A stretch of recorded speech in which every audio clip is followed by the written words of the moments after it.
بسم الله الرحمن الرحيم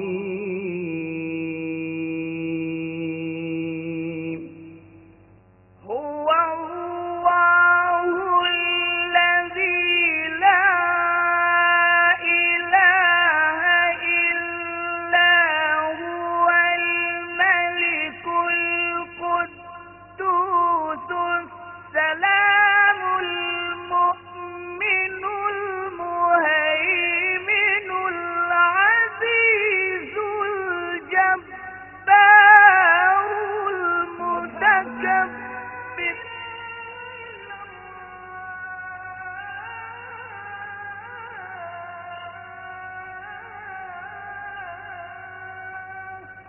سبحان الله عما يشركون.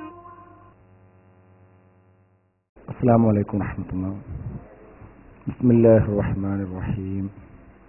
إن الحمد لله نحمده ونستعينه ونؤمن به ونتوكل عليه ونعوذ بالله من شرور أنفسنا ومن سيئات أعمالنا من يهده الله فلا مضل له ومن يضلله فلا هادي له أشهد أن لا إله إلا الله وأشهد أن محمدا عبده ورسوله أرسله بالهدى ودين الحق ليظهره على الدين كله ولو كره المشركون. اللهم صل على محمد وعلى آل محمد كما صليت على إبراهيم وعلى آل إبراهيم إنك حميد مجيد.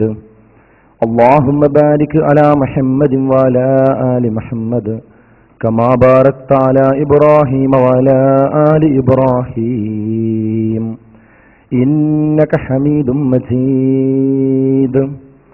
أما بعد فإن خير الكلام كلام الله وخير الحديث كتاب الله وخير الهدي هدي محمد صلى الله عليه وسلم وشر الأمور محدثاتها وكل محدثة بدعة وكل بدعة ضلالة. أعوذ بالله من الشيطان الرجيم. يا أيها الذين آمنوا اتقوا الله حق تقاته ولا تموتن إلا وأنتم مسلمون. بسم الله الرحمن الرحيم. إن الشيطان لكم عدوا فاتخذوه عدوا إنما يدعو حزبه ليكونوا من أصحاب السعير.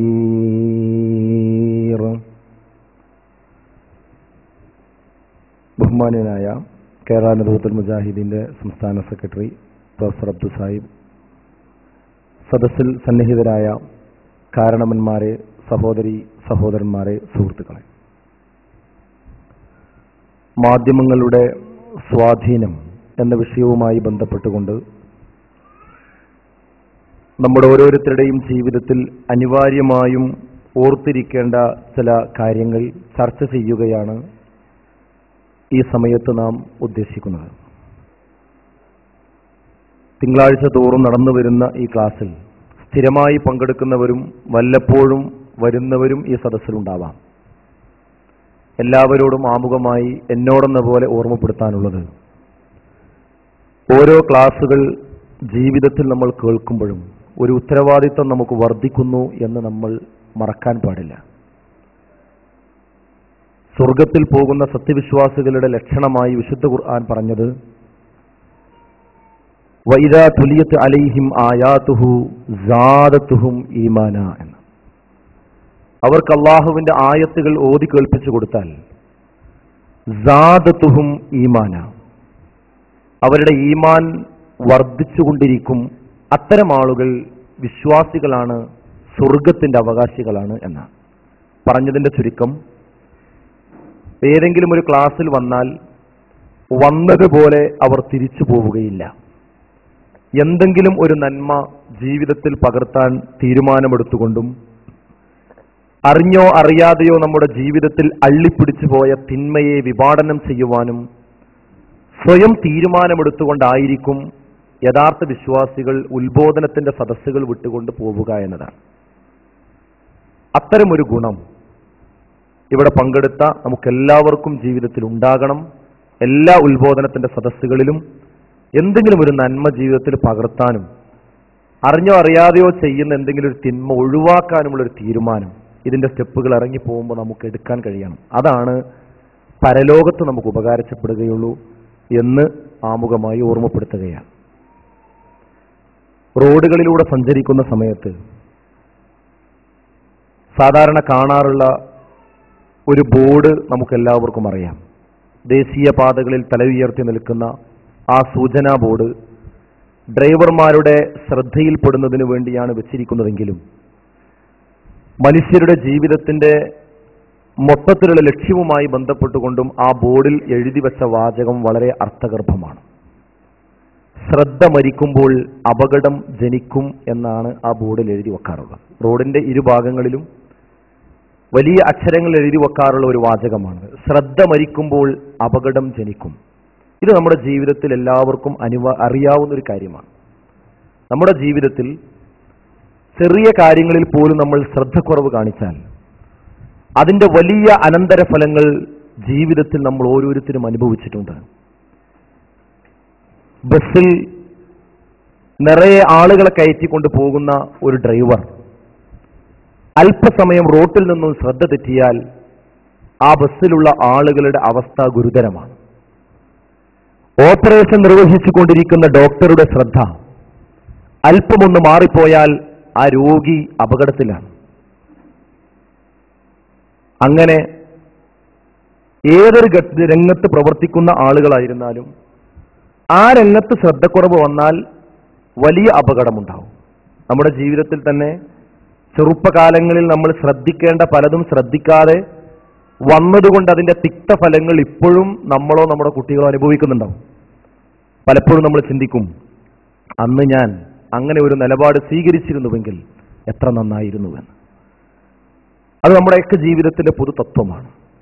ഇതിൽ നിന്ന് നമ്മൾ മനസ്സിലാക്കേണ്ട ഒരു കാര്യം, ഈ ജീവിതത്തിൽ പോലും അശ്രദ്ധകൾ വലിയ വലിയ അപകടങ്ങൾ വരുത്തുമെങ്കിൽ ഏറ്റവും വലിയ അശ്രദ്ധ നമ്മൾ തിരിച്ചറിയേണ്ടതുണ്ട്.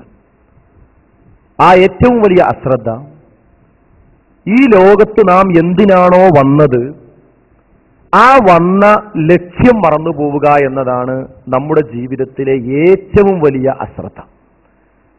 അത് അശ്രദ്ധമായി കഴിഞ്ഞാൽ, ഈ ലോകത്ത് നമ്മൾ വന്നതിന്റെ ലക്ഷ്യം നമ്മൾ മറന്നുപോയാൽ അവനാണ് ഏറ്റവും വലിയ നഷ്ടം സംഭവിച്ചത്. അതാണ് നമ്മൾ എപ്പോഴും ഓർക്കേണ്ടത്. ഒരു ഡ്രൈവർക്ക് തകരാറ് പറ്റിയാൽ, അശ്രദ്ധ ബാധിച്ചാൽ അതിന്റെ പര്യവസാനമായ ബസ്സിലുള്ള ആളുകളിൽ മാത്രം ഒതുങ്ങിയേക്കാം. ഡോക്ടറുടെ കൈയബദ്ധം രോഗിയിൽ മാത്രം ഒതുങ്ങിയേക്കാം. എന്നാൽ നമ്മുടെ ഓരോരുത്തരുടെയും ജീവിതത്തെക്കുറിച്ചുള്ള ലക്ഷ്യം മറന്നുകൊണ്ട് നമ്മൾ ജീവിച്ചാൽ അതിന് ഒരിക്കലും നമുക്ക് പിന്നീട് പരിഹാരമില്ല. ശാശ്വതമായ ആ പരലോക ജീവിതത്തിൽ നരകമായിരിക്കും നമുക്ക് ലഭിക്കുക. ഈ ലോകത്ത് എന്തിനു നമ്മൾ വന്നു എന്ന് മറക്കാതെ ജീവിക്കണം, ശ്രദ്ധ തെറ്റാതെ ജീവിക്കണം. എന്തിനാണ് ഈ ലോകത്തേക്ക് പടച്ചയച്ചത്? വമാ ഖലഖ്തുൽ ജിന്ന വൽ ഇൻസ ഇല്ലാ ലിയഅ്ബുദൂൻ. മനുഷ്യവർഗത്തെയും ജിന്നവർഗത്തെയും നാം സൃഷ്ടിച്ചത് എനിക്ക് ഇബാദത്തുകൾ എടുക്കുന്നതിന് വേണ്ടിയല്ലാതെ മറ്റൊന്നിനുമല്ല എന്നാണ്. എന്തിനാ മരണം, എന്തിനാ ജീവിതം? അല്ലദീ ഖലഖൽ മൗത വൽ ഹയാത ലിയബ്ലുവകും അയ്യുക്കും അഹ്സനു അമലാ. ജീവിതത്തിൽ ആരാണ് ഏറ്റവും നല്ലത് പ്രവർത്തിക്കുന്നത് എന്ന് പരീക്ഷിക്കാൻ, പരിശോധിക്കാനാണ് ജീവിതത്തെയും മരണത്തെയും നാം നിങ്ങൾക്ക് തന്നത്. വിശുദ്ധ ഖുർആൻ വ്യക്തമാക്കി. അപ്പൊ നമ്മളിവിടെ വന്നതിന്റെ ലക്ഷ്യം എന്താ? അള്ളാഹുവിന് കീഴൊതുങ്ങി അവന് തൃപ്തിപ്പെട്ട് ഇബാദത്തുകൾ എടുത്ത് സൽക്കർമ്മങ്ങളിലൂടെ മുന്നേറി ആ പരീക്ഷണത്തിൽ, ജീവിതമാകുന്ന പരീക്ഷണത്തിൽ വിജയിക്കുക എന്നതാണ് നമ്മുടെ ലക്ഷ്യം. പക്ഷെ പലപ്പോഴും ഈ ലക്ഷ്യം മറന്നുകൊണ്ടാണ് പലരും മുന്നോട്ട് പോകാറുണ്ട്. എപ്പോഴാ ഓർമ്മ വരിക എന്നറിയോ? ഇവിടുന്ന് പോകാൻ സമയമാകുമ്പോൾ. ഏതുപോലെ? ഒരു നല്ല ഗാർഡനിൽ ഒരാള് വിശ്രമിക്കാൻ വേണ്ടി പോയി. ബിസിനസിന്റെ തിരക്ക് പിടിച്ച ഓട്ടത്തിനിടയിൽ മാനസികമായി അങ്ങേയറ്റത്തെ ടെൻഷൻ അയാൾ അനുഭവിക്കുന്നുണ്ട്. അപ്പൊ ഒന്ന് ഫ്രീ ലഭിക്കുന്നതിന് വേണ്ടി മൊബൈൽ ഫോണൊക്കെ ഒന്ന് സ്വിച്ച് ഓഫ് ചെയ്ത് ഒരു ഗാർഡനിൽ ടിക്കറ്റ് എടുത്ത് പ്രവേശിച്ചു. ഉദ്ദേശം എന്താണെന്ന് വ്യക്തമാണ്. ഒന്ന് വിശ്രമിക്കണം, ഒരു തണലിൽ അല്പസമയം ഒന്ന് കിടക്കണം, ഒന്ന് ഇരിക്കണം. അങ്ങനെ അതിന് സ്ഥലം നോക്കി ഇങ്ങനെ നടന്നപ്പോ നല്ലൊരു സ്ഥലം കണ്ടു, ഒരു തണലുള്ള സ്ഥലം. പക്ഷെ അയാൾക്ക് തോന്നി ഇതിനേക്കാളും നല്ല സ്ഥലം കുറച്ച് അപ്പുറത്തുണ്ടാവും. അങ്ങനെ അത് ഒഴിവാക്കി അങ്ങോട്ട് നടന്നു. അപ്പൊ വേറൊന്ന് കണ്ടപ്പോ നേരത്തെ കണ്ടതാണ് ഇതിലേറെ നല്ലതെന്ന് തോന്നി. അപ്പൊ കുറച്ചുകൂടി മുന്നോട്ട് പോയി. അങ്ങനെ ഇരിക്കാനുള്ള സ്ഥലം ഇങ്ങനെ അന്വേഷിച്ച് ആ പൂന്തോട്ടത്തിനിടയിലൂടെ ഇങ്ങനെ നടന്നു പോയി. പെട്ടെന്ന് ആ പൂന്തോട്ടത്തിന്റെ സൂക്ഷിപ്പുകാരൻ ഒരു വിസിലുമായി വന്ന് ശബ്ദമുണ്ടാക്കി. ഏയ് പോകണം പോണം, എന്താ വിഷയം? ഇതിന്റെ ഉള്ളിൽ നിൽക്കാനുള്ള സമയം കഴിഞ്ഞു, ഗാർഡൻ അടക്കാനായി. ഇത് പറഞ്ഞപ്പോഴാണ് അയാൾ വാച്ചിക്ക് നോക്കി. അപ്പൊ ആലോചിച്ചു, ഞാൻ എന്തിനാ ഇവിടെ വന്നത്? ഞാനിവിടെ വന്നതൊന്ന് വിശ്രമിക്കാനാണ്. പക്ഷെ അത് മാത്രം എന്ത് ചെയ്തില്ല, നടന്നില്ല. അപ്പോഴേക്ക് പോവാനായി. ഇതേപോലെ സഹോദരങ്ങളെ, ഇവിടെ വരുമ്പോ നമ്മൾ വന്ന ജോലി പടച്ചോൻ ഇബാദത്തെടുക്കലും അവന്റെ മാർഗത്തിൽ ജീവിക്കലുമാണ്. അതിന് സമയം ഇങ്ങനെ അന്വേഷിച്ച് നമ്മളിങ്ങനെ പോയി. അപ്പൊ കച്ചവടം വലുതായി തോന്നി, ബിസിനസ് വലുതായി പോയി, വല്ലതും വലുതായി തോന്നി. അപ്പൊ അതിനങ്ങനെ സമയം കൊടുത്താ ഇതിലൊക്കെ ഒന്ന് സജീവാകാം, ദീനീ മാർഗത്തിലൊക്കെ വരാം, ആർക്കും അഭിപ്രായ വ്യത്യാസമൊന്നുമില്ല. പക്ഷെ അതിന് സമയം ആവാം എന്ന് വിചാരിച്ച് അങ്ങനെ നടന്ന് അപ്പോഴാണ്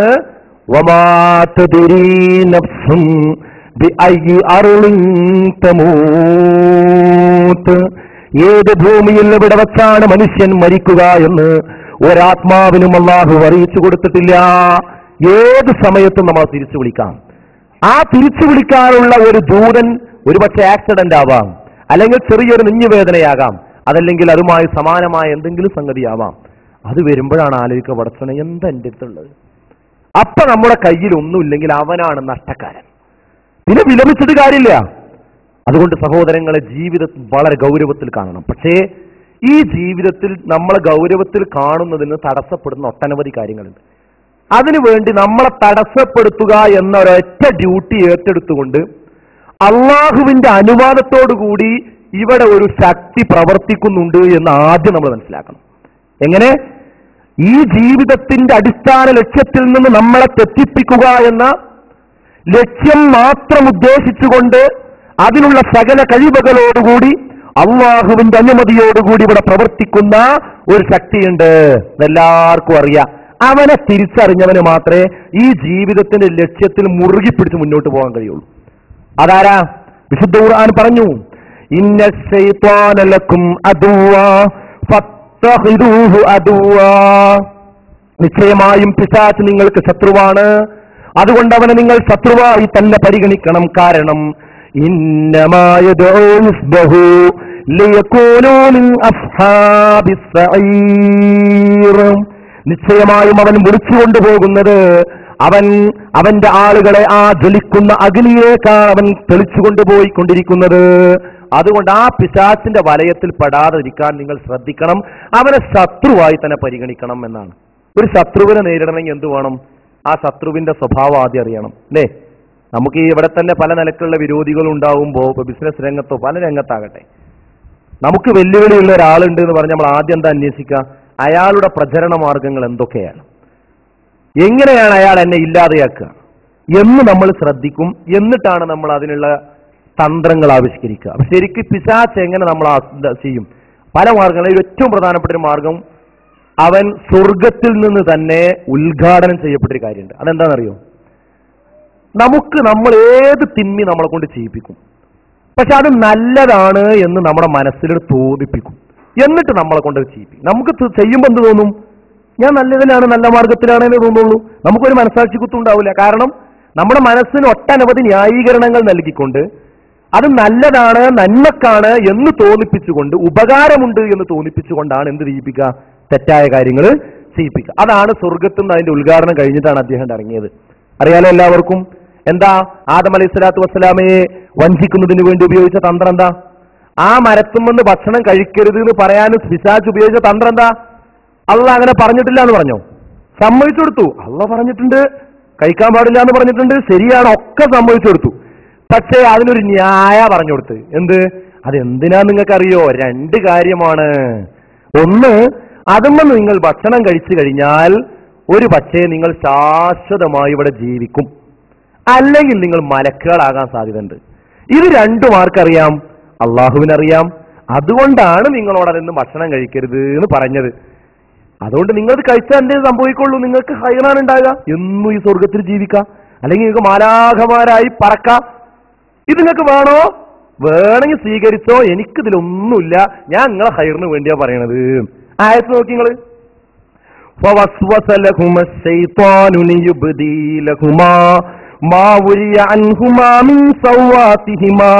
وقال ما نهاكما ربكما عن هذه الشجرة إلا أن تكونا ملكين أو تكونا من الخالدين فوسوس لهما الشيطان ആ പിശാച് അവരിൽ വസ്വാസുകൾ സൃഷ്ടിച്ചു. ലിയുബ്ദി ലഹുമാ മാ വുരിയ അൻഹുമാ മിൻ സൗആതിഹിമാ, അങ്ങനെ അവരുടെ വസ്ത്രം വിവസ്ത്രരായിക്കൊണ്ട് അവരെ നഗ്നരാക്കി പുറത്താക്കി. വഖാല മാ നഹാകുമാ, എന്നിട്ട് അവൻ പറഞ്ഞു കൊടുക്കാണ്, നിങ്ങളോട് അള്ളാഹു വിരോധിച്ചിട്ടില്ല എന്തല്ലാതെ റബ്ബുകുമാ അൻ ഹാദിഹി ശജറ, ഈ ശജറത്തിനെ പറ്റി, ഈ മരത്തെ പറ്റി അള്ളാഹു നിങ്ങളോട് വിരോധിച്ചിട്ടില്ല. എങ്ങനെയല്ലാതെ? ഇല്ലാ അൻ തകൂനാ മലക്കൈൻ, ഒന്നുകിൽ നിങ്ങൾ 2 മലക്കുകളായി മാറും, ഔ തകൂനാ മിനൽ ഖാലിദീൻ, അതല്ലെങ്കിൽ നിങ്ങൾ ശാശ്വതരായി ഇവിടെ വസിക്കുന്നവരാകും. ഇത് 2 അള്ളാഹ്ക്ക് അറിയുന്നത് കൊണ്ടാണ് എന്ത് അള്ളാഹ് പറഞ്ഞത്, നിങ്ങൾ ഇതിമെന്ന് ഭക്ഷണം കഴിക്കരുത് എന്ന് പറയാൻ കാരണം. അത് അവസാനിപ്പിച്ചപ്പോ എന്താ പറഞ്ഞതെന്ന് അറിയോ? വഖാസമഹുമാ ഇന്നി ലകുമാ ലമിനൻ നാസിഹീൻ, ഞാൻ ഇതാ സത്യമായും പറയുന്നു, ഇത് നിങ്ങൾക്കുള്ള ഒരു നസീഹത്ത് മാത്രമാണ്, നിങ്ങൾക്കുള്ള ഒരു ഗുണകാംക്ഷ മാത്രമാണ്. എത്ര ഭംഗിയായിട്ടാ ശൈത്താൻ പറഞ്ഞത്. എന്ത്? എനിക്കൊന്നുമില്ല, എനിക്ക് നിങ്ങളത് കഴിച്ചാലും വേണ്ടില്ല, ഇല്ലെങ്കിലും വേണ്ടില്ല, എനിക്കൊന്നും സംഭവിക്കാല്ല, നിങ്ങൾക്ക് വല്ല ഹൈറും വേണമെങ്കിൽ ചെയ്തോ, ഇതാണ് സംഗതി. എത്ര നന്നായി പറഞ്ഞോട് ഒഴിവായി നോക്കണേ. എന്ത് സംഭവിച്ചു? പിന്നീട് ഞാൻ ചരിത്രം പറയണ്ടല്ലോ. ആ മഹാനായ ആദം അലൈഹി സ്വലാത്തു വസ്സലാം ആ വഞ്ചനയിൽ അകപ്പെട്ടു. അപ്പൊ ഞാൻ പറഞ്ഞത് എന്താ? പിശാചിന്റെ തുടക്കം തന്നെ വഇദ് സയ്യന ലഹുമുശ് ശൈത്വാനു അഅമാലഹും, അവരുടെ പ്രവർത്തനങ്ങൾ ഭംഗിയാക്കി കാണിച്ചു കൊടുക്കുക എന്നുള്ളതാണ് ശൈത്താൻ ആദ്യകാലം മുതലേ ചെയ്ത പരിപാടി. ഇത് ഞാൻ അവിടെ അവസാനിപ്പിക്കുന്നു തോന്നുന്നുണ്ട് നിങ്ങൾക്ക്? ഇല്ല, ഇതവൻ തുടർന്നുകൊണ്ടിരിക്കും. ഏതുവരെ? ഖിയാമത്ത് നാൾ വരെ തുടർന്നുകൊണ്ടിരിക്കും. ഇവിടെയാണ് നമ്മൾ ഓരോരുത്തരും ഗൗരവത്തിൽ ശ്രദ്ധിക്കേണ്ടത്. അതായത് നന്മയുടെ മൂടുപടം വെച്ചുകൊണ്ട്, ഉപകാരത്തിന്റെ സ്മരണകൾ ഉയർത്തി വെച്ചുകൊണ്ട്, ഉപകാരത്തിന്റെ ഒട്ടനവധി കാര്യങ്ങൾ നിങ്ങളുടെ മുമ്പിൽ തുറന്നു വെച്ചുകൊണ്ട്, ഇതാ നിങ്ങളെ അപകടകരമായ ഒരവസ്ഥയിലേക്ക് ശൈത്താൻ എല്ലാ കാലഘട്ടങ്ങളിലും ആ കാലം അനുസരിച്ച് അവൻ നയിച്ചുകൊണ്ടിരിക്കും. അതിലിപ്പോ ഇക്കാലഘട്ടത്തിൽ പല കാര്യങ്ങളും, അതിൽ ഏറ്റവും സുപ്രധാനമായ ഒരു കാര്യമാണ് നമ്മുടെ വിഷയം, മാധ്യമങ്ങളുടെ സ്വാധീനം. ഏതിന്റെ കണ്ണിലൂടെയാണത് വരുന്നത്? ടി വിയെ കുറിച്ച് ചോദിച്ചു നോക്കൂ. നല്ലതല്ലേ? ടി വി ഇല്ലാതെ ഇനി നടക്കൂ? ടി വി ഇല്ലാതെ എങ്ങനെ ജീവിക്കും? ആ വാർത്തയും ലോകത്തിലെ വിവരങ്ങളും അറിയാതെ കുളത്തിലെ തവളയായി ജീവിക്കാൻ കഴിയോ? ഇല്ല. അത് അർജന്റാണ്, നിർബന്ധം. ശരി, മൊബൈൽ ഫോൺ ആവശ്യമില്ലേ? അത്യാവശ്യം ഒരു വീട്ടിൽ 10 ആളുണ്ടെങ്കിൽ 12 ആവശ്യം, അല്ലെങ്കിൽ 11 ആവശ്യം. എന്താ? 10 ആൾക്ക് ഓരോന്ന് വീട്ടിലേക്കാനും അല്ലേ? വെറുതെ പറയാം, ആവശ്യമല്ലേ? ആവശ്യമാണ്. ഇന്റർനെറ്റ്, കമ്പ്യൂട്ടർ പഠിക്കണ, എഞ്ചിനീയറിങ്ങിനും മെഡിസിനും പഠിക്കണ കുട്ടികളുണ്ടെങ്കിൽ ഈ സാധനം ഇല്ലാതെ കഴിയില്ല. നിർബന്ധമല്ലേ? ഏതാ നിർബന്ധം അല്ലാത്തത്? ഇതൊക്കെ ഉണ്ടെങ്കിൽ എന്ത് വേണം? തന്നെ വാർത്താമ്പന്നെ ദിനപത്രങ്ങൾ ഒഴിവാക്കാൻ പറ്റുമോ? വായിക്കേണ്ടത് വായിച്ചെന്നെ അറിയണം അല്ലേ? ഏതാ ഒഴിവാക്കി? ഒന്നും ഒഴിവാക്കി ഒഴിവാക്കി ജീവിക്കാൻ കഴിയോ? കഴിയില്ല എന്നുള്ള വസ്തുതയാണ്. ഞാൻ ഇതിനൊന്നും നിഷേധിക്കല്ല. ഇതൊക്കെ ഈ ആധുനിക കാലഘട്ടത്തിൽ ഇതൊന്നുമില്ലാതെ ജീവിക്കാനും കഴിയില്ല. ശരി, എന്തിന്റെ കണ്ണിലൂടെ വരുന്നത്? ഉപകാരത്തിന്റെ, ഉപയോഗത്തിന്റെ അനന്തമായ സാധ്യതകൾ നമ്മുടെ മുമ്പിൽ തുറന്നു വെച്ചുകൊണ്ടാണ് ഈ മാധ്യമങ്ങളുടെയൊക്കെ കടന്നുവരവ്. പക്ഷേ അതിൽ നിന്ന് ഉപകാരം മാത്രം ഉപയോഗിക്കാൻ പഠിക്കുക എന്ന വിഷയത്തിന്റെ മർമ്മം. അല്ലാതെ ഇതൊക്കെ ഒന്ന് മുതൽ ഒഴിവാക്കണമെന്നും ഇതൊക്കെ ഹറാമാണെന്നും വിധി പറയാനല്ല. മറിച്ച് അതിന്റെ ഉള്ളിലുള്ള കെണി നമ്മൾ തിരിച്ചറിയുകയും ആ കെണി തിരുത്തുകയും ചെയ്യാൻ നമ്മൾ രംഗത്ത് വരണമെന്നതാണ്. എന്നാൽ നമ്മൾ കാണാൻ സാധിക്കുന്ന കാര്യം എന്താ? ഈ പിശാചിത ഈ പറയുന്ന സാധനത്തിന് എന്ത് ചെയ്തിട്ടുണ്ട്? ശരിക്ക് പിടിച്ചിട്ട് അവന്റെ അവസ്ഥയിലേക്ക് അവൻ ആളുകളെ കൂട്ടാൻ വേണ്ടി ഈ മാധ്യമങ്ങളെ അവൻ നന്നായി ഉപയോഗിച്ചു കൊണ്ടിരിക്കുന്നുണ്ട് എന്നാണ് നമുക്ക് കാണാൻ സാധിക്കുന്നത്. അത് ഞാൻ ഓരോന്നോരോന്ന് പറയുമ്പോൾ നിങ്ങൾക്ക് ആ കാര്യങ്ങൾ ഞാൻ പറയുന്നതിലപ്പുറം ഒരു പക്ഷേ ഞാൻ ഇവിടെ ഇരുന്ന് കഴിഞ്ഞ അനുഭവങ്ങൾ ഇങ്ങോട്ട് പറയാണ്ടാവും. ഒന്നാമത്തെ കാര്യം എന്താ? ഇത് വരുത്തി വെച്ചതിന് ഗുണങ്ങളെ പറ്റിയാണ് നമ്മൾ വിശദീകരിച്ച് നമ്മൾ സമയം കളയേണ്ടതില്ല. നിങ്ങൾക്ക് അറിയാവുന്ന കാര്യങ്ങളാണ്, അത് ഞാൻ നിഷേധിക്കുന്നുമില്ല. മറിച്ച് ഇത് ഉപയോഗിക്കുന്നിടത്ത് ശ്രദ്ധിക്കാത്തത് കൊണ്ട്. ഏതുപോലെ? കത്തി നല്ലതാണ്. എങ്ങനെയാവുമ്പോ?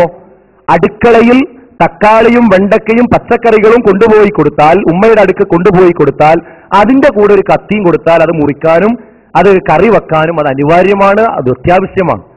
പക്ഷെ ആ കത്തി തന്നെ മറ്റൊരുത്തന്റെ കൈ കിട്ടിയാലോ ആളെ കൊല്ലാനും അത് മതി. അപ്പൊ കത്തി കൊണ്ട് ആളെ കൊല്ലുന്നുണ്ട് എന്നൊരൊറ്റ കാരണം കൊണ്ട് ഇനി ഒരു വീട്ടിലും കത്തി കണ്ടുകൂടാന്ന് പറയാൻ പാടുണ്ടോ?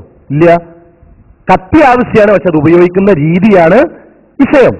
അപ്പൊ ഇവിടെ അത് ഉപയോഗിക്കേണ്ടുന്ന രീതിയിൽ നിന്ന് തെറ്റിയത് കൊണ്ട് ഒട്ടനവധി പ്രശ്നങ്ങൾ നമ്മുടെ സമൂഹത്തിലുണ്ട്. ഒന്നാമത്തെ പ്രശ്നം എന്താ വെച്ചാൽ, പ്രായവും പക്വതയും വരാത്ത കുട്ടികളും മുതിർന്നവരും തമ്മിലുള്ള മറകൾ പൊളിക്കുക വഴി കുടുംബത്തിന്റെ ദീനിയായ അടിത്തറ തകർന്നു എന്നതാണ് ഏറ്റവും പ്രധാനപ്പെട്ട പ്രശ്നം.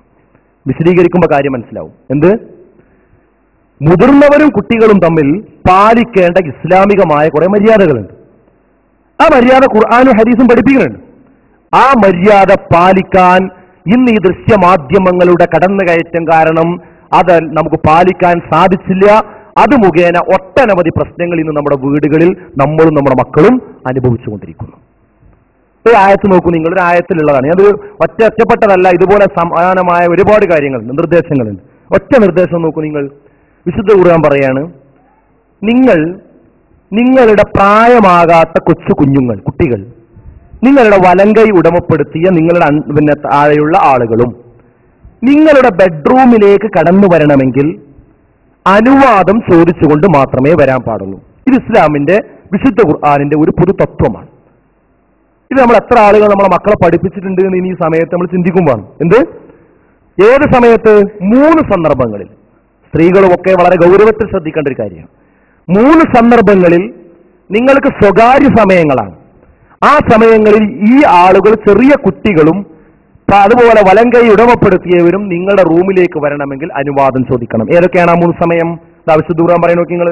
യാ അയ്യുഹല്ലദീന ആമനൂ, ഏ വിശ്വാസികളെ, ലിയസ്തഇൻകുമുല്ലദീന മലകത് ഐമാനുക്കും വല്ലദീന ലം യബ്ലുഉൽ ഹുലുമ മിൻകും, നിങ്ങളിൽ നിന്ന് പക്വതയെത്താത്ത കുട്ടികളും നിങ്ങളുടെ വലങ്കൈ ഉടമപ്പെടുത്തിയവരും നിങ്ങളോട് അനുവാദം ചോദിക്കട്ടെ. 3 പ്രാവശ്യങ്ങളിൽ. ഏതൊക്കെയാണ് ആ 3 സമയം? മിൻ ഖബിൽ സ്വലാത്തിൽ ഫജ്രി, 1 സുബ്ഹി നമസ്കാരത്തിന്റെ തൊട്ട് മുമ്പുള്ള സമയം. വഹീന തലഊന സിയാബക്കും മിനൽ ലഹീറ, മറ്റൊന്ന് ഉച്ച സമയത്ത് നിങ്ങൾ വസ്ത്രം മാറുന്ന ആ സമയം. വമിൻ ബഅദി സ്വലാത്തിൽ ഇശാ, ഇശാ നമസ്കാരത്തിന് ശേഷം നിങ്ങൾ ഉറങ്ങാൻ കിടക്കാവുന്ന സമയം. സലാസു ഔറാത്തിൻ ലക്കും, ഇത് ഈ 3 സമയങ്ങളും നിങ്ങൾക്ക് ഗോപ്യമായ 3 ഔറത്തുകളാകുന്നു, 3 സ്വകാര്യ സമയങ്ങളാകുന്നു. ഈ 3 സമയങ്ങളിൽ എന്ത് ചെയ്യണം? കുട്ടിയാളോട് വരുമ്പോ അനുവാദം ചോദിച്ചിട്ട് റൂമിക്ക് കിടക്കാൻ പാടുള്ളൂ എന്ന് പറയണം. എന്താ കാര്യം? ഇതിൽ ഈ പ്രായവും പക്വതയും എത്താത്ത കുട്ടികൾ അറിയാനും കാണാനും പാടില്ലാത്ത ഒട്ടനവധി കാര്യങ്ങളുണ്ട്. അത് ആ ഒരു സമയം പ്രായമെത്തുമ്പോഴേ അത് മനസ്സിലാക്കേണ്ടതുള്ളൂ. അതിന്റെ മുമ്പ് അതൊക്കെ കാണുവാനും അറിയാനുള്ള അവസരം അനുഭവിച്ചു കൊടുത്താൽ അത് വൻ ദോഷങ്ങൾ അവരുടെ ഭാവി ജീവിതത്തിൽ വലിച്ചു വരുത്തും. ഇതാണ് ഖുർആന്റെ തത്വം. പക്ഷേ ഇന്ന് ഞാൻ പറഞ്ഞതുപോലെ ഈ സ്വീകരണ റൂമിലുള്ള ടിവിയുടെ അനിയന്ത്രിതമായ ഉപയോഗം കാരണം ഈ മറ നമ്മുടെ വീട്ടിൽ പൊളിഞ്ഞു പോയില്ലേ? നോക്കിങ്ങള്. എന്ത് കാണാൻ പാടില്ലെന്ന് പറഞ്ഞോ അത് വാപ്പയും ഉമ്മയും മക്കളും ചെറിയ കുട്ടിയും ഒക്കെ ഒരുമിച്ചിരുന്ന് മുഴുവൻ സമയം എന്ന് പറയാവുന്ന ഒഴിവ് സമയങ്ങളിലെല്ലാം ഇത് കണ്ടുകൊണ്ടിരിക്കുന്ന ഒരു രംഗമാണ്. എന്താ സംഭവിക്കുന്നത്? ഈ ടിവിയിൽ മാറിക്കൊണ്ടിരിക്കുന്ന ചാനലുകളിലൂടെ കണ്ടുകൊണ്ടിരിക്കുന്ന ഈ സാധനം ഈ കൊച്ചുകുട്ടികൾ ഇങ്ങനെ കണ്ട് കണ്ട് തഴകുമ്പോ പിന്നെ ഈ കുട്ടികൾക്ക് എന്ത് മനസ്സിലാക്കുകയാണ്, ഇങ്ങനെയൊന്നും ചെയ്താൽ ഇതിൽ കാണുന്നത് പോലെ ഇനി ഞാൻ മുതിർന്നു കഴിഞ്ഞാലും അങ്ങനെയൊന്നും ചെയ്താൽ അതൊരു കുറ്റല്ല, അതൊരു തെറ്റല്ല എന്ന് ഈ കുട്ടി സ്വന്തം ഉമ്മയുടെ വാപ്പയുടെ മടിയിലിരുന്നു കൊണ്ട് പഠിക്കുന്നു. എന്തേ കാരണം? ഇത് ശരിയായ രീതിയിൽ ഉപയോഗിക്കാത്തത് തന്നെയാണ്. ഈ മറ പൊളിയാണ്. ഇസ്ലാം വെച്ച ഈ മറണ്ടല്ലോ, അതവിടെ പൊളിഞ്ഞു പോകുന്നു. ഇതിന്റെ അനന്തരഫലങ്ങൾ നമ്മൾ അനുഭവിച്ചു കൊണ്ടിരിക്കുന്നു. എന്തൊക്കെയാണ് അനന്തരഫലങ്ങൾ എന്ന് ഞാൻ പറഞ്ഞുതരാം. ഒന്നാമത്തെ അനന്തരഫലം, ലൈംഗികമായ തെറ്റുകൾ നിസ്സാരവൽക്കരിക്കപ്പെടുന്നു എന്നതാണ്. ലൈംഗികമായ രംഗത്ത് വരുന്ന തകരാറുകളെ അതിൽ ചെറിയ തെറ്റല്ലേ, അതൊക്കെ എത്ര പെരുപ്പിച്ച് പറയാനുണ്ടോ? കുറച്ചു മുമ്പ് ഇന്ത്യ ടുഡേയും മറ്റൊരു മാസികയും വീക്ക് മാസികയും നടത്തിയ ഒരു കണക്കുണ്ടായിരുന്നു. ആ കണക്ക് അവർ കേരളത്തിലെ പ്രധാനപ്പെട്ട മെട്രോപൊളിറ്റൻ സിറ്റികളിലെ പ്രൊഫഷണൽ സ്ഥാപനങ്ങൾ കേന്ദ്രീകരിച്ചുകൊണ്ട് പ്രധാനപ്പെട്ട കുറച്ച് വിദ്യാർത്ഥികളിൽ രഹസ്യമായി നടത്തിയ ഒരു സർവേ. ആ സർവേയിലൂടെ അവർക്ക് കിട്ടിയ വിവരം അവർ അവരുടെ ലേഖനങ്ങളിലൂടെ പ്രസിദ്ധീകരിച്ചു. എന്താണ് ആ വിവരം? നമ്മളെ ഞെട്ടിപ്പിക്കുന്ന വിവരമാണ്. അതായത് ആ സർവേ നടത്തുന്ന സമയത്ത് കുട്ടികളോട് പറഞ്ഞു, നിങ്ങൾ പേരെഴുതേണ്ടതില്ല എന്ന് പറഞ്ഞാൽ അവരുടെ മനസ്സിലുള്ള അഭിപ്രായം ശരിക്കും കിട്ടുമല്ലോ, ആരാ പറഞ്ഞു എന്നറിയില്ലല്ലോ. അങ്ങനെ അവരുടെ മനസ്സിലുള്ള അഭിപ്രായം അവർ പുറത്തു പറഞ്ഞു. എന്താ അഭിപ്രായം? എന്താ ചോദ്യം എന്തായിരുന്നു എന്നറിയോ? വിവാഹപൂർവ്വ ലൈംഗിക ബന്ധം അനുവദിക്കാൻ പാടുണ്ടോ ഇല്ലയോ? ശരിക്കും മനസ്സിലാക്കണം. ബോയ്ഫ്രണ്ട് ഗേൾഫ്രണ്ട് എന്ന് പറഞ്ഞുകൊണ്ട് കോളേജുകളിലൂടെ നടക്കുമ്പോൾ വിവാഹം എന്ന ആ ഒരു കർമ്മം നിർവഹിക്കുന്നതിന് മുമ്പ് പഠനകാലത്ത് ഇവർ തമ്മിൽ ലൈംഗികമായി ബന്ധപ്പെട്ടു പോവുക എന്നതിനെ സമൂഹം ഒരു പാപമായി കാണേണ്ടതുണ്ടോ എന്നാണ് ചോദ്യം. അത് അനുവദിക്കണോ വേണ്ടേ? ഈ റിപ്പോർട്ട് പറഞ്ഞത്, അവർ പഠനം നടത്തിയതിൽ 80% വിദ്യാർത്ഥിനികൾ പറഞ്ഞത്, പ്രൊഫഷണൽ സ്ഥാപനങ്ങളിൽ പഠിക്കുന്ന കുട്ടികൾ പറഞ്ഞത് അത് അനുവദിച്ചു കൊടുക്കാവുന്നതേ ഉള്ളൂ എന്നാണ്. അതിന് വലിയ തെറ്റില്ല. എന്താണ് ഒരു തെറ്റ്? ഈ അടുത്ത് മാതൃഭൂമി ആഴ്ചപ്പതിപ്പിലൂടെ വിശദമായ ലേഖനങ്ങൾ ഈ ഒരു ആശയത്തിലേക്ക് കൊണ്ടുവരുന്നതിന് വേണ്ടി മുസ്ലിം നാമധാരികളെ കൊണ്ട്, ചിന്തകന്മാർ എന്ന് പറയുന്ന ആളുകളെ കൊണ്ട് എഴുതിപ്പിക്കുന്ന ഒരു സംഭവം ഉണ്ടായിരുന്നു. അതിന്റെ പൂർത്തീകരണം എന്ന നിലക്ക് ഗംഗാധരൻ മാഷ് എഴുതിയ ഒരു ലേഖനം നിങ്ങൾ ശ്രദ്ധയിൽപ്പെട്ടിട്ടുണ്ടാവും. അദ്ദേഹം അവസാനം പറഞ്ഞു വെച്ചത് എന്താ? അദ്ദേഹം പറഞ്ഞു വെച്ചത് പരസ്ത്രീ ഗമനം എന്നത് ഇനി തടഞ്ഞു നിർത്തിയിട്ട് കാര്യമില്ല, അത് നിർവഹിക്കാവുന്നതേ ഉള്ളൂ. പക്ഷെ ഒരു കാര്യം ശ്രദ്ധിക്കണം, തന്റെ ഭാര്യയിലല്ലാതെ ഭാര്യയുമായും അല്ലാതെയുള്ള ലൈംഗിക ബന്ധത്തിലൂടെ കുട്ടികൾ ഉണ്ടാകാൻ പാടില്ല. ഇതേ മാത്രമേ ശ്രദ്ധിക്കേണ്ടുള്ളൂ. കുട്ടികൾ ഉണ്ടാകാൻ പാടില്ല. കുട്ടി ഉണ്ടാവാൻ പാടുള്ളത് ഭാര്യയിൽ മാത്രം. മറ്റുള്ളതൊക്കെ ആവാം, കുട്ടിയില്ലാതെ ശ്രദ്ധിക്കണം എന്ന് മാത്രമേ ഉള്ളൂ. എന്താ അനുവദിച്ചു കൊടുത്താൽ എന്താ കുഴപ്പം? എന്താ വിഷയം? ഈ ട്രെൻഡ് ഇന്ന് നമ്മുടെ കുട്ടികളിലേക്ക് പരന്ന് പാഞ്ഞുകൊണ്ടിരിക്കുകയാണ്. ഇതിൽ ഒട്ടനവധി സംഭവങ്ങൾ കാണാൻ പറ്റും. ഈ അടുത്ത് കുട്ടികളിൽ ആരോഗ്യ വിഷയങ്ങളിൽ പഠനം നടത്തുന്ന അമേരിക്കൻ മനഃശാസ്ത്രജ്ഞൻ റബേക്ക കോളിൻസ് എന്ന പറഞ്ഞൊരു വരി, 12 വയസ്സുള്ള ടെലിവിഷൻ പ്രേക്ഷകരായ വിദ്യാർത്ഥികൾ TV കാണാത്ത 15 വയസ്സുവരെക്കാൾ ലൈംഗിക ആഭാസങ്ങളിൽ കൂടുതലായി ഏർപ്പെട്ടുകൊണ്ടിരിക്കുന്നുവെന്നാണ്. ഇത് നിരന്തരമായി TV കണ്ടുകൊണ്ടിരിക്കുന്ന 12 വയസ്സുള്ള കുട്ടികൾ 15ഉം അതിനുശേഷമുള്ള ആളുകളും, അഥവാ ഒരു യുവത്വത്തിന്റെ പ്രായത്തിൽ ചെയ്യുന്ന TV കാണാത്ത ആളുകളിൽ ഉണ്ടാകുന്ന ലൈംഗികമായ ആഗ്രഹങ്ങൾ 12 വയസ്സുകാരനിൽ ഉണ്ടായിക്കൊണ്ടിരിക്കുന്നു. അതായത് ഈ ദൃശ്യങ്ങൾ നിരന്തരം കാണുന്നവനിൽ ഉണ്ടായിക്കൊണ്ടിരിക്കുന്നു. അതോടൊപ്പം തന്നെ തിരുവനന്തപുരത്തുള്ള ലയോള കോളേജിലെ സോഷ്യോളജി വിഭാഗം നടത്തിയ ഒരു കണക്കിലൂടെയും ഒരു സർവേയിലൂടെയും നമുക്ക് കാണാൻ സാധിച്ചത്, ഇന്റർനെറ്റ് കഫേകൾ സന്ദർശിക്കുന്ന 90% കുട്ടികളും അശ്ലീല വെബ്സൈറ്റുകളാണ് പോയി സന്ദർശിച്ചുകൊണ്ടിരിക്കുന്നത് എന്നാണ്. അതും തന്നെ ഔദ്യോഗികമായ ഒരു സർവേയുടെ റിപ്പോർട്ടാണ്. അപ്പൊ എന്താ ഇവിടേക്ക് പാഞ്ഞു പോയിക്കൊണ്ടിരിക്കുന്നത്? അതായത് ഇതിന്റെ പിന്നാലെ നമ്മുടെ മക്കൾ പോയിക്കൊണ്ടിരിക്കുകയാണ്. ഈ അടുത്ത് പറഞ്ഞു, കവിയത്രിയായ സുഗതകുമാരി പറഞ്ഞു, 8000 വിദ്യാർത്ഥികളിൽ അവർ നടത്തിയ പഠനത്തിൽ നിന്ന് ലഭിച്ചത് 6000 വിദ്യാർത്ഥികളും നിരന്തരമായോ അല്ലെങ്കിൽ ഒന്നിടവിട്ടോ ബ്ലൂ ഫിലിം കാണുന്നവരാണ് എന്നാണ് ഒരു പ്രത്യേക രീതിയിൽ അവർ നടത്തിയ പഠനത്തിന്റെ ഒരു റിസൾട്ട്. അതായത് ഇതിൽ നിന്ന് മുക്തമായ അവസ്ഥ ഇല്ല എന്നാണ്. ഒരു റിട്ടയർഡ് IPS ഉദ്യോഗസ്ഥ അവരുടെ അനുഭവം ഈ അടുത്തൊരു പത്രത്തിൽ എഴുതിയിരുന്നു. അവർ പറഞ്ഞത്, 12 വയസ്സുള്ള ആൺകുട്ടി 3 വയസ്സുള്ള അയലത്തെ കുട്ടിയെ പീഡിപ്പിച്ചു. എങ്ങനെയാ പീഡിപ്പിക്കുന്നത്? വെള്ളമെടുക്കാൻ വേണ്ടിയാണ്ട് അവരുടെ അമ്മ പുറത്തു പോയതാണ്. കുട്ടിയെ ഞാൻ നോക്കിക്കോളാന്ന് പറഞ്ഞു. കുട്ടിയെ ഞാൻ നോക്കിക്കോളാം, അയൽവാസിയല്ലേ. അങ്ങനെ കുട്ടിയെ ഏൽപ്പിച്ചു കൊടുത്തു. വെള്ളം എടുക്കാൻ വേണ്ടി ചെന്ന് ഉടനെ നോക്കുമ്പോൾ അവിടെ തിരക്കൊന്നുമില്ല, വെള്ളമല്ല. അപ്പൊ വേഗം തിരിച്ചു പോകുന്നു. അപ്പൊ ഇവൻ വിചാരിച്ചത് അത്ര പെട്ടെന്ന് തിരിച്ചു വരില്ല എന്ന്. പക്ഷേ ഈ അമ്മ കയറി വരുമ്പോൾ കാണുന്നത് ഈ 12 വയസ്സുകാരൻ തന്റെ 3-3.5 വയസ്സുള്ള കുട്ടിയെ പീഡിപ്പിക്കുന്ന രംഗമാണ്. ആലോചിച്ച് നിങ്ങൾ. ഇത് ഞാൻ പത്രങ്ങളിലൂടെ അനവധി ഇപ്പോഴത്തെ ഓരോ ന്യൂസ്, ഓരോ പത്രവാർത്തകളും നമ്മൾ കണ്ടുകൊണ്ടിരിക്കുന്നത്. ഇതിന് പ്രായമില്ല. ഈ അടുത്ത് വന്നുകൊണ്ടിരിക്കുന്ന 90, 95, 80, 60, 70 ഒക്കെ വയസ്സ് പ്രായമുള്ള ആളുകൾ വരെ ഇത്തരം കാര്യങ്ങൾ ചെയ്തുകൊണ്ടിരിക്കുന്നുവെന്നാണ്. എവിടെ പോകുന്നു? അത് നിരന്തരമായി ഇത് കണ്ട് അത് ചെയ്യുക എന്ന് അതിനൊരു അവസരം കിട്ടിയാൽ, അത് ബസ്സാകട്ടെ, ബസ് സ്റ്റേഷനാകട്ടെ, റെയിൽവേ സ്റ്റേഷനാകട്ടെ, ഭൂമിയിലും ആകാശത്തും വെച്ചുകൊണ്ട് നടത്താൻ യാതൊരു പ്രയാസവുമില്ലാത്ത സാഹചര്യത്തിലേക്ക് നമ്മുടെ കുട്ടികൾ പോയിക്കൊണ്ടിരിക്കുന്നു. ഇല്ലേ? ഇതൊന്ന് തടുത്താൽ നിൽക്കാത്ത ഒരവസ്ഥയാണ് നമുക്ക് കാണാൻ സാധിക്കുന്നത്. അതാണ് ഒന്ന് ഞാൻ പറഞ്ഞത്, ലൈംഗികമായ ഈ രംഗത്തുള്ള തടസ്സങ്ങൾ തട്ടി നീക്കി അതിനെ ഒരു നിസ്സാരമായ സംഗതിയായി ഇന്ന് നമ്മുടെ മക്കൾ കണ്ടുകൊണ്ടിരിക്കുന്നു. ഇതിന്റെ ഏറ്റവും വലിയ തകരാറാണ്. എന്താ ഇതിലേക്ക് പോയാലൊരവസ്ഥ? വിശുദ്ധ ഖുർആൻ പറഞ്ഞത് എന്താ? നിങ്ങൾ വ്യഭിചരിക്കരുത് എന്നല്ലല്ലോ പറഞ്ഞത്. വ്യഭിചരിക്കരുത് എന്നല്ല, വ്യഭിചാരത്തിന്റെ വഴിയിൽ നിങ്ങൾ പ്രവേശിച്ചു പോകരുത് എന്നാണ്. വലാ തഖ്റബുസ്സിനാ ഇന്നഹു കാന ഫാഹിശതൻ വസാഅ സബീലാ. വലാ തഖ്റബുസ്സിനാ, വ്യഭിചാരത്തോട് നിങ്ങൾ അടുത്തു പോകരുത്. ഇന്നഹു കാന ഫാഹിശതൻ വസാഅ സബീലാ, നിശ്ചയമായും അതിന്റെ വഴി ഏറ്റവും മോശമാണ്, അതിന്റെ വഴിയാകട്ടെ അതിലേറെ മോശമാണ്.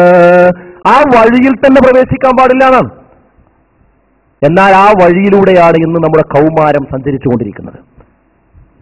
ഈ കഴിഞ്ഞ ലോക്സഭയിൽ അതിന്റെ വകുപ്പുള്ള ഒരു മന്ത്രി കണക്കാവതരിപ്പിച്ചപ്പോൾ പറഞ്ഞത്, കഴിഞ്ഞ വർഷം 2006 മാത്രം 1,50,814 സ്ത്രീ പീഡനങ്ങൾ രജിസ്റ്റർ ചെയ്തത് മാത്രമുണ്ട് എന്നാണ്. രജിസ്റ്റർ ചെയ്യാന്ന് പറഞ്ഞാൽ അതിന്റെ ഒരുപാട് കടമ്പകൾ കഴിഞ്ഞതിന് ശേഷം ഒരു കേസാകുക. രജിസ്റ്റർ ചെയ്ത കേസ് അത്ര ഉണ്ട്. അത് 2007 ആയപ്പോഴേക്ക് 1,80,009 വർദ്ധിച്ചു. ഇതിന്റെ എത്രയോ ഇരട്ടിയാണ് രജിസ്റ്റർ ചെയ്യപ്പെടാതെ പോകുന്നത്. ഇല്ലേ? ഈ ഒരു അവസ്ഥയിലേക്ക് നമ്മൾ ഈ സ്ത്രീ പീഡനം പെരുകുന്നു എന്ന ചർച്ച നാട് മുഴുവൻ കാണുന്നുണ്ട്. എന്താണ് ഇതിന്റെ അടിസ്ഥാനം? ഇതിന്റെ ഒരു അടിത്തറ നമ്മൾ ഈ വിഷയമാണ്. അഥവാ ഈ മാധ്യമങ്ങൾ ഉപയോഗിക്കുന്നിടത്ത് യാതൊരു നിയന്ത്രണവുമില്ലാതെ അത് വീടുകളിലും അങ്ങാടികളിലും ഉപയോഗിക്കുകയും അത് കാണുകയും ചെയ്യുന്ന ഒരു വളർന്നു വരുന്ന തലമുറക്ക് ഇത്തരം രംഗങ്ങൾ സൃഷ്ടിക്കാൻ യാതൊരു മനസാക്ഷി കുത്തുമില്ല എന്നതാണ്. അങ്ങനത്തെ സാഹചര്യത്തിലേക്കാണ് അവർ വന്നുകൊണ്ടിരിക്കുന്നത്. അതുകൊണ്ടാണ് ഞാൻ സൂചിപ്പിച്ചത്, ഇതിന്റെ വഴിയിൽ തന്നെ പ്രവേശിക്കാൻ പാടില്ല എന്നാണ് വിശുദ്ധ ഖുർആൻ പറയുന്നത്. എന്നാൽ ഇത് കണ്ടുകൊണ്ടിരിക്കുന്ന ആളുകൾ ശ്രദ്ധിക്കുക. അത് പറയുമ്പോൾ ഇത് ഒരു വലിയ കുഴപ്പമൊന്നുമില്ല എന്ന് വിചാരിച്ച് വീട്ടിൽ ഇതിങ്ങനെ നിരന്തരമായി ഏതെങ്കിലും ഒരു സീരിയലിന് അടിമപ്പെട്ട ആൾക്കാരുണ്ടാവും. ഞാൻ വേറൊരു തെറ്റും ചെയ്യണില്ലല്ലോ എന്നാണ് അവന്റെ ന്യായം. ഞാൻ നിസ്കരിക്കുന്നുണ്ടല്ലോ, 5 വക്ത് നിസ്കരിക്കുന്നുണ്ട്, അതേപോലെ തന്നെ എന്നെ കൊണ്ട് കഴിയുന്ന പോലെയൊക്കെ ഞാൻ സൂക്ഷ്മത പാലിക്കുന്നുണ്ട്. പക്ഷേ അതിപ്പോ ഒരു സീരിയലല്ലേ, അതൊരു കുറച്ച് സമയമല്ലേ ഞാൻ ചെലവഴിക്കാറുള്ളൂ, അപ്പൊ അതൊക്കെ പടച്ചവനോട് പുറത്തോളും എന്ന നിലക്കുള്ള ഒരു ന്യായീകരണം, അതാണ് ശൈത്താന്റെ അടുത്തുള്ള ന്യായീകരണം. അതാണ് പിശാച് എന്ത് ചെയ്യും, വേറൊക്കെ യോക്കല്ലേ, ഇതിന് മാത്രമല്ലേ ഉള്ളൂ, അത് പടച്ചവൻ പുറത്തോളും എന്ന നിലക്കുള്ള ഒരു ന്യായീകരണം മനസ്സ് കിട്ടി ആ ന്യായീകരണത്തിലൂടെ മുന്നോട്ട് പോകുന്ന ആളുണ്ട്. എന്നാൽ ശ്രദ്ധിക്കും, ഇതിന്റെ വഴിയിൽ തന്നെ പ്രവേശിക്കാൻ പാടില്ല. പിന്നെ ആ വഴി എന്ന് പറയുന്നത് എന്താ? അതിലൂടെ പോകുന്നതൊക്കെ വ്യഭിചാരത്തോട് തുല്യമാണ് എന്നാണ് റസൂലുള്ളാഹി പറഞ്ഞു. അല്ലൈനാനി സിനാഹുമാ അന്നളിർ, കണ്ണിന് വ്യഭിചാരമുണ്ട്, അതതിന്റെ നോട്ടമാണ്. വല്ലുദിനാനി സിനാഹുമാ അൽ ഇസ്തിമാ, ചെവിക്ക് വ്യഭിചാരമുണ്ട്, അത് കേൾവിയാണ്. വലിസാനു സിനഹുൽ കലാം, നാവിന് വ്യഭിചാരമുണ്ട്, അത് സംസാരമാണ്. അല്ലേ? അപ്പോ കേൾവിക്കുണ്ട്, അതുപോലെ കണ്ണിനുണ്ട്, നാവിനുണ്ട്. കൈയിന്റെ വ്യഭിചാരം എന്ന് പറഞ്ഞാൽ പിടുത്തമാണ്, കാലിന്റെ വ്യഭിചാരം എന്ന് പറഞ്ഞാൽ അതിലേക്കുള്ള നടത്തമാണ്. അപ്പോൾ എന്താ ഇന്ന് മനസ്സിലാക്കേണ്ട കാര്യം? ഈ ഒരു സംഗതി നമ്മൾ വൃത്തിയായിട്ടൊരു ഒരു കാര്യം കണ്ടുകൊണ്ടിരുന്നാൽ ഇതൊക്കെ സംഭവിച്ചില്ലേ? ഒരു സിനിമ കാണുമ്പോൾ എന്താ സംഭവിക്കുന്നത്? ഇതെല്ലാം സംഭവിക്കാണ്. കണ്ണുകൊണ്ട് കാണുന്നു, അതോടൊപ്പം തന്നെ കാതുകൊണ്ട് അതിന് ഈണമുള്ള രാഗങ്ങൾ നമ്മൾ കേട്ടുകൊണ്ടിരിക്കുന്നു. അതോടുകൂടി തന്നെ മനസ്സിൽ ആ നിലക്കുള്ള ചിന്തകൾ നമുക്ക് ഉയർന്നു വരുന്നു, എല്ലാം സംഭവിക്കുന്നു. അതുകൊണ്ട് ഒരു വിശ്വാസിയെ സംബന്ധിച്ചിടത്തോളം ആ വഴിക്ക് ചിന്തിക്കാൻ യാതൊരു ന്യായമല്ല. അത് നമ്മൾ ശക്തമായി ശ്രദ്ധിക്കണം. ആ വഴിയിലൂടെ നമുക്ക് സഞ്ചരിക്കാൻ പാടില്ല എന്ന് നമ്മൾ ഉറപ്പിച്ച് മനസ്സിലാക്കുക.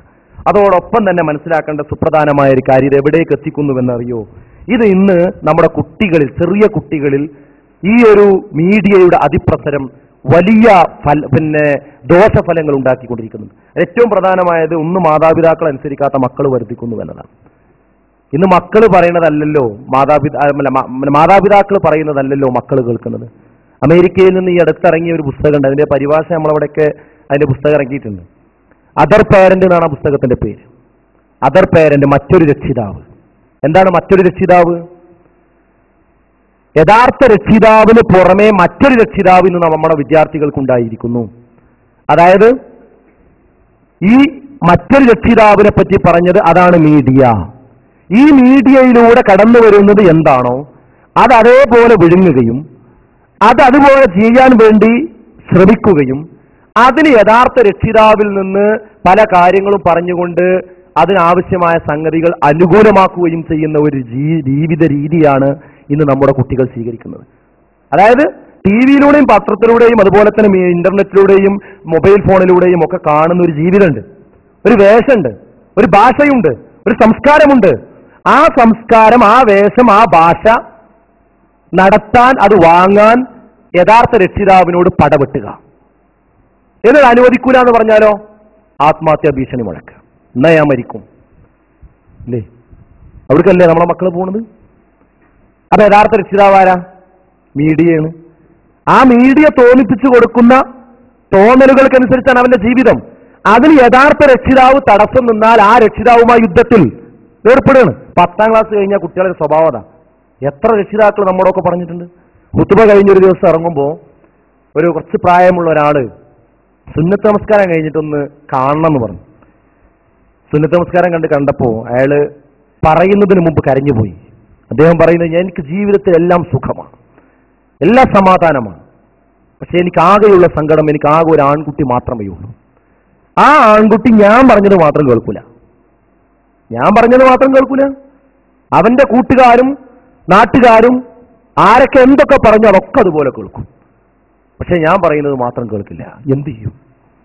ഒരു വാപ്പയുടെ പ്രയാസം നിങ്ങൾ ആലോചിച്ച് നോക്കൂ. അവൻ പറയുന്ന ഡിമാൻഡ് വീട്ടിൽ നിന്ന് നടത്തിക്കൊടുത്തോളണം. അതിനെതിര് വാപ്പ നിന്നാൽ അവൻ അതിനനുസരിച്ച് വാപ്പയെ പീഡിപ്പിക്കുന്ന ഒരു സ്വഭാവം. അവസാനം വാപ്പ പരാജയപ്പെടുകയും അവന്റെ ഇഷ്ടം അനുവദിച്ചു കൊടുക്കേണ്ടി വരികയും ചെയ്യുന്ന ഒരു സാഹചര്യം. ഇത് ഒറ്റപ്പെട്ട സംഭവമല്ല. ഒറ്റപ്പെട്ട സംഭവങ്ങളൊക്കെ മറിച്ചാണ്. ഇത് വ്യാപകമാണ്. ഇത് നമ്മുടെ നാടുകളിൽ ഇന്ന് വീടുകളിൽ എല്ലാ രക്ഷിതാക്കളും അനുഭവിച്ചുകൊണ്ടിരിക്കുകയാണ്. 10ാം ക്ലാസ് കഴിഞ്ഞ കുട്ടി നമ്മുടെ വരുതിയിൽ വരുന്നില്ല. ഇതിന്റെ അടിസ്ഥാന കാരണം എന്താ? ഇവർക്ക് രക്ഷിതാവ് വേറെയാണ്. ഇവരുടെ യഥാർത്ഥ രക്ഷിതാവ് ഈ ടി വിയും ഇന്റർനെറ്റും സൈറ്റും അതിലൂടെ വരുന്ന ആളുകളും തന്നെയാണ്. അതിനനുസരിച്ചുള്ള വേഷം അങ്ങോട്ട് തുന്നി കൊടുക്കുക, അതിനനുസരിച്ച് കാശാണ് കൊടുക്കുക, അതിനനുസരിച്ച് വണ്ടി വാങ്ങി കൊടുക്കുക എന്ന ഒരു സർവന്റിന്റെ ജോലിയാണ് യഥാർത്ഥത്തിൽ ഇന്ന് യഥാർത്ഥ രക്ഷിതാവ് ചെയ്തുകൊണ്ടിരിക്കുന്നത്. അതിലൂടെ അക്രമവാസന പെരുകുന്നു. ചെറിയ കുട്ടികളിൽ മനഃശാസ്ത്ര ഡോക്ടർമാർ പറയുന്നത് ഓട്ടിസം എന്ന രോഗം. എന്താ ഓട്ടിസം എന്നുള്ള രോഗം? പല വിധത്തിലുണ്ട്. അതിലൊരു ശാഖയാണ് ഈ ഇലക്ട്രോണിക് സാധനങ്ങൾക്ക് അടിമപ്പെടുക എന്നുള്ളത്. ഇലക്ട്രോണിക് സാധനങ്ങൾക്ക് അടിമപ്പെടുക, എന്നിട്ട് ഗെയിമും അതുപോലെ ഉള്ള സംഗതികളും 24 മണിക്കൂറും കണ്ടുകൊണ്ടിരിക്കുന്ന കുട്ടികൾ. അത് കറണ്ട് പോയി ഓഫായാൽ ഇവർക്കൊരു പൊറുതിയോട് ഇങ്ങനെ തുടങ്ങും. എന്നിട്ട് അടുക്കളയിൽ പോയി അവിടെയുള്ള സാധനങ്ങളൊക്കെ വലിച്ചു വാരിയിട്ട് പാത്രങ്ങളൊക്കെ എടുത്തെറിഞ്ഞ് വല്ലാതെ അക്രമവാസന കാണിക്കുക. എന്തേ പരിഹാരമുള്ളൂ? സാധാരണ അപസ്മാരം വന്ന ആൾക്ക് താക്കോല് കൊടുത്താൽ നിൽക്കും എന്ന് പറയണല്ലോ. ഇതേപോലെ ഇവൻ അടക്കി നിർത്തണമെങ്കിൽ പിന്നെ കറണ്ട് വന്ന് എന്തെങ്കിലും ഒരു സാധനം ഇട്ടുകൊടുത്താൽ ഷാറായി. എന്നാ പിന്നെ അതിന് മുമ്പിൽ അങ്ങനെ ആ കമ്പ്യൂട്ടറിന് മുമ്പിൽ അങ്ങനെ ഇരുന്നോളൂ. അത് പോയവനൊരു പൊറുതിയേട്.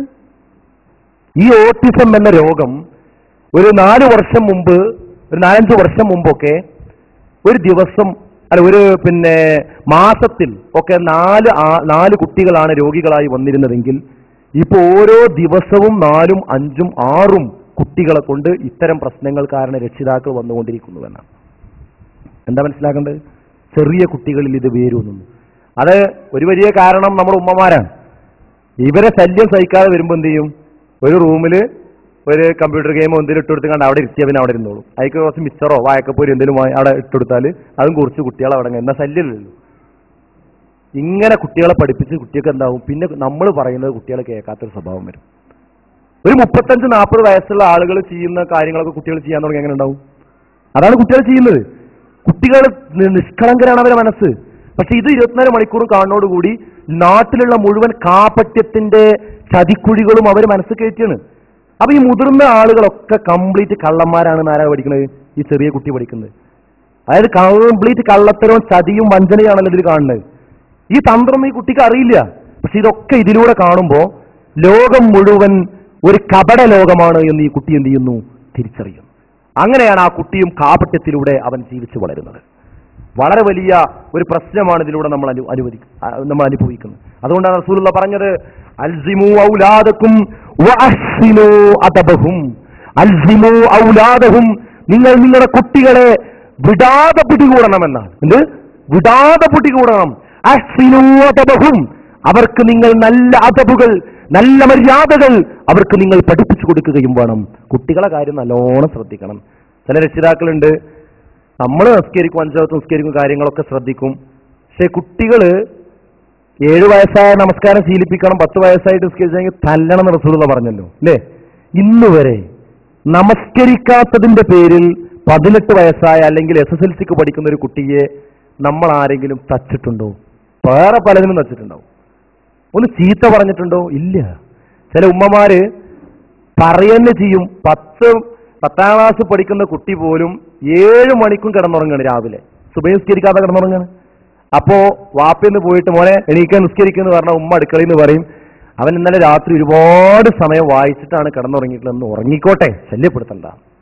ഉമ്മാന്റെ സ്നേഹം, ആ ഉമ്മയുടെ സ്നേഹം എന്താ? ഉറങ്ങിക്കോട്ടെ. അങ്ങനെ ഉറങ്ങിയാണ്ടേ നാളെ പരലോകത്ത് 1ാമത്തെ വിചാരണ നിസ്കാരത്തെ പറ്റിയാണ്. അതിന് മറുപടി അറിയാൻ കഴിയാതെ നരകത്ത് പോയിക്കോട്ടെ, ഉറങ്ങിക്കോട്ടെ. അതല്ലേ അർത്ഥം? കുട്ടിയോടുള്ള സ്നേഹം. അത് സ്നേഹം വരുന്ന വഴി നോക്കി നിങ്ങൾ. അപ്പൊ യഥാർത്ഥത്തിൽ മക്കളെ കാര്യം നമ്മൾ ശ്രദ്ധിക്കണം എന്നാണ് പറഞ്ഞതിന്റെ ചുരുക്കം. 4ാമത്തെ സംഗതി എന്തായാലും, ഈ മീഡിയയുടെ അതിപ്രസരം നമ്മുടെ മക്കളിലും വിദ്യാർത്ഥികളിലും യുവാക്കളിലും ഉണ്ടാക്കിയ വേറൊരു വലിയ പ്രശ്നം, മതപരമായ കാര്യങ്ങളെ ഒരു പുച്ഛമായി കാണാനുള്ള ഒരു ത്വര ഈ മീഡിയകളുടെ അതിപ്രസരം ഉണ്ടാക്കിയിട്ടുണ്ട്. ഒരു പുച്ഛമായ മനസ്സ്. പല ആളുകളും പറയാറുണ്ട്, എന്താണ് ഇവരോട് പറഞ്ഞിട്ട് കേൾക്കാത്തത്? ദീനിന്റെ കാര്യം മാത്രം പറഞ്ഞാൽ ചെവി കേൾക്കൂല. ചില ആളുകൾ പറയണത് ഇപ്പോഴത്തെ യുവാക്കൾക്ക് മതപരമായ ഉപദേശം പറയുന്നവരോടൊക്കെ ദേഷ്യം. നിങ്ങൾക്ക് വേറെന്തെങ്കിലും പറയാനുണ്ടോ? എന്താ ചോദിക്കുക ചില കുട്ടികൾ. രാത്രി വൈകി 10 മണിക്ക് വരുമ്പോ എവിടെ മോനെ പോയിരുന്നതെന്ന് ചോദിച്ചാൽ അതിന് മറുപടി പറയാൻ അവന് പ്രയാസമാണ്. അതിന് എന്തിനു ചോദിക്കണമെന്ന് നിനക്കാണ് അവന്റെ ചോദ്യം, അവന്റെ നോട്ടം. ഒരു പുച്ഛം. നിസ്കരിക്കണം, നോമ്പ് നിൽക്കണം, അതുപോലെ മതപരമായ പരിപാടിക്ക് വരണം എന്നൊക്കെ പറഞ്ഞാൽ അതൊക്കെ ഒരു പുച്ഛത്തോടു കൂടി കാണുന്ന സ്വഭാവം. ആ പുച്ഛ മനസ്ഥിതി എവിടുന്നുണ്ടാകണമെന്നറിയോ? അമിതമായ വിനോദം തലക്ക് പിടിച്ചാൽ സ്വാഭാവികമായും മതത്തോടും പടച്ചതമ്പുരാനോടും ദീനിയായ കാര്യങ്ങളോടും മനസ്സിൽ പുച്ഛം തോന്നും. ഇതിന് വേറെ കാരണമൊന്നുമില്ല. ഇത് നിങ്ങൾ ശരിക്കും ചിന്തിച്ചോളി. ഇങ്ങനെ മതപരമായ കാര്യങ്ങളോട് ഒരു പുച്ഛമായി കാണുന്ന, അതൊക്കെ ഒരു മോശമായിട്ടുള്ള ഏർപ്പാടാണെന്ന് വിചാരിക്കുന്ന ഏതെങ്കിലും കുട്ടികളെ നിങ്ങൾ മനസ്സിലൊന്ന് കാണി. അവൻ 24 മണിക്കൂറും ചെവിയിൽ ഈ ഇയർഫോണും തിരികെ നടക്കുന്ന ആളാവും.